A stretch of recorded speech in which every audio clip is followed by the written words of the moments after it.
Le tir horizontal, qu'est-ce que c'est? C'est lorsqu'un mobile est tiré avec une vitesse initiale qui est horizontale, puis on le laisse continuer sa course. Donc ici, pour essayer de comprendre quel modèle on va pouvoir utiliser pour étudier le tir horizontal, j'ai réalisé 3 expériences similaires où j'ai changé en fait la vitesse du tir à chaque fois, et puis on va voir s'il y a des choses qui se ressemblent.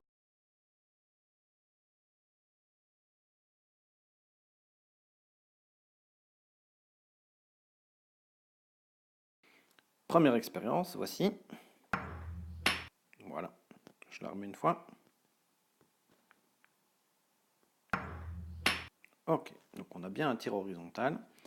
Alors qu'est-ce que je vais faire? J'ai bien affaire à un mouvement à 2 dimensions, donc j'ai décomposé le mouvement selon 2 axes, un axe vertical, un axe horizontal, et j'ai pointé la position de la bille en fonction du temps avec un logiciel. J'ai reporté les données selon un axe X et un axe Y. Alors on a un axe X ici, donc ça c'est la position horizontale en fonction du temps. Ici, l'axe Y en fonction du temps, donc position verticale en fonction du temps. Qu'est-ce qu'on voit? On a des points qui semblent être quand même un peu alignés quand je trace le graphe de X en fonction du temps, tandis qu'ici, ça a l'air plutôt d'être une sorte de parabole. Donc on va regarder s'il y a moyen de faire des régressions qui donnent quelque chose de correct.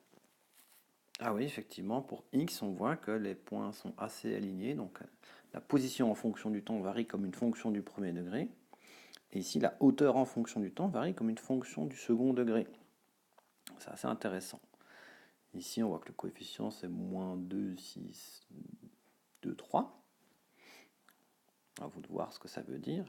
Et ce qui est intéressant ici, donc quand on a une hauteur en fonction du temps qui est représentée par du second degré, c'est de voir quel est le coefficient du second degré devant le t carré. Ici, moins 4, 8, 7, 1. Donc ce que je vais faire, c'est tracer plus la position verticale en fonction du temps, mais la vitesse verticale en fonction du temps pour voir, tiens, comment varie la vitesse. Voilà, j'ai tracé le graphe de la vitesse et j'ai fait une régression affine qui est plus ou moins correcte. J'avoue que c'est pas top, top, top. Mais qu'est-ce que je vois? Je vois que le coefficient angulaire du graphe de la vitesse en fonction du temps, donc la vitesse verticale, c'est moins 10. Tiens, tiens. Donc ça, c'était pour le premier exemple. Deuxième exemple.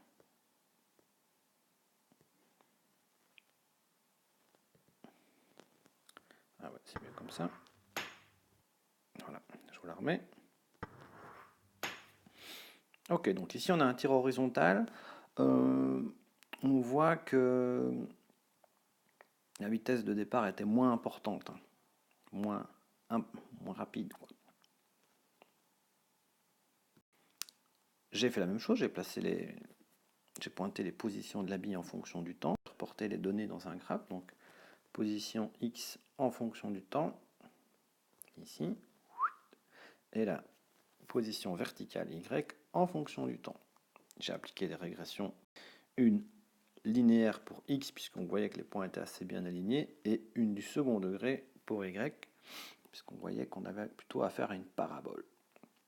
Ici, le coefficient qui représente la position horizontale en fonction du temps, c'est moins 1.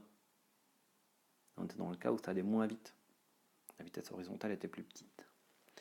Ici, encore du second degré, je regarde le coefficient devant t carré, moins 4,464. Donc je vais peut-être tracer le graphe de la vitesse verticale en fonction du temps, puisque celle-ci a l'air de varier. Quand je trace le graphe de la vitesse en fonction du temps, que je fais une régression linéaire, je vois que le coefficient angulaire, c'est moins 9,661. Tiens, tiens.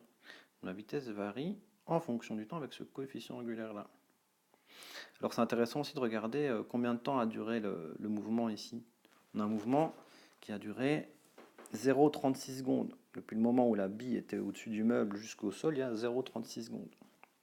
En fait, je ne vous l'ai pas dit, mais dans le premier exemple aussi, à peu près 0,36 secondes. On regarde le dernier exemple. Troisième. Boum. Donc ici, une vitesse horizontale assez faible au début. Alors qu'est-ce qui se passe? Je pointe les positions en fonction du temps. Je reporte ça dans mon graphe. Je vois que la position en fonction du temps a l'air encore de varier comme une fonction du premier degré, et que la position verticale en fonction du temps a l'air de varier comme une fonction du second degré. J'applique la régression. Ici, je vois que le coefficient pour la position horizontale, c'est moins 0,502. C'était le cas où la vitesse horizontale était plus petite, dans les trois cas. La fonction du second degré, je regarde le coefficient, tiens, devant t carré, moins 5,753. Tiens, si c'est du second degré, peut-être que la vitesse varie en fonction du temps. Oui, c'est le cas, et on voit que la vitesse varie en fonction du temps comme une fonction du premier degré, dont le coefficient c'est moins 10,557. C'est intéressant ça aussi, tiens. Et le temps de tout le déplacement a duré 0,33, 0,34 secondes ici, dans ce troisième exemple-là.